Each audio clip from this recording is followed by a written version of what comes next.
এখন রাত বাজে প্রায় 12টা। দেখেন রাস্তার ভিতরে কি পরিমাণে জ্যাম। এটার জ্যামের কারণ হচ্ছে এই যে এখানে একটা রেস্টুরেন্ট আছে, এটা একটা লাইট পিৎজা রেস্টুরেন্টের নাম। এই রেস্টুরেন্টে খাবারের জন্য আরবিরা এত খেতে পারে যা বলার মতো না। রাত যত রাত যত গভীর হয় তত তারা খাবারের জন্য বের হয়ে যায় রেস্টুরেন্ট। এখানে তো কমই একটু ভিড়, ওই পাশে আরও রেস্টুরেন্ট আছে, সেখানে আরও প্রচুর ভিড়। দেখেন কত পরিমাণে গাড়ির সিরিয়ালে, এক একজন এক একটা গাড়ি নিয়ে আসছে খাবারের জন্য। ওই সাইডে কয়েকটা রেস্টুরেন্ট আছে, এই জায়গাটায় দেখা যাচ্ছে না এখানে তেমন। ওই জায়গাটায় যাওয়ার জন্য আবার এইখানে ভিড়, আর এই রেস্টুরেন্টে যাওয়ার জন্য এই জায়গাটায় ভিড়। কত গাড়ি পার্কিং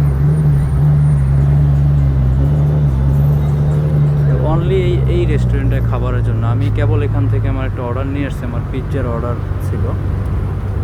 তো এখানে যাওয়ার পরে একটা টেবিলও খালি নেই। ওখানে যে আমি যে একটা চেয়ারে গিয়ে বসবো রেস্ট নিব, সেই জায়গাটাও খালি নেই। এই যে অল্প অল্প দেখা যাচ্ছে, প্রতিটা টেবিলে লোক, প্রতিটা।